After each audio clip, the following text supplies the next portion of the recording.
ലക്ഷക്കണക്കിന് രൂപ നഷ്ടം വന്ന കേസസ് ആണ് നമ്മുടെ ക്ലയൻസിന്.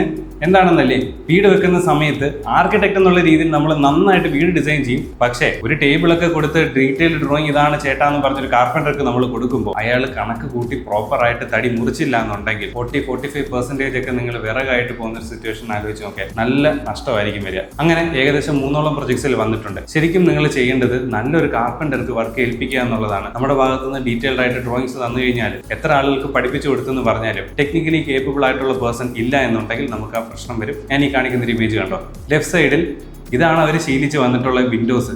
റൈറ്റ് സൈഡിൽ വരുമ്പോൾ ഒരുപാട് തരത്തിലുള്ള ഡീറ്റെയിലിംഗ് വർക്കുകൾ അതിനകത്ത് വരും. അത് ചെയ്യാൻ കേപ്പബിൾ ആണോ ആ കാർപ്പൻറ്റർ എന്നുള്ളത് നിങ്ങൾ ഉറപ്പുവരുത്തുക. എന്നിട്ട് മാത്രം നിങ്ങൾ ആ വർക്ക് കാർപ്പൻറ്റർക്ക് കൊടുക്കുക.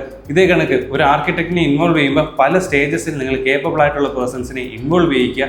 അല്ലെങ്കിൽ അതുവഴി നിങ്ങൾക്ക് സാമ്പത്തിക നഷ്ടം ഉണ്ടാവാൻ സാധ്യതയുണ്ട്. ഒട്ടുമിക്ക ആൾക്കാർക്ക് ഇത് അറിയുമോ എന്നറിയില്ല. ഷെയർ ചെയ്ത് കൊടുക്കുക അവയർനെസ്സിന് വേണ്ടി. അടുത്ത വീഡിയോയിൽ കാണാം.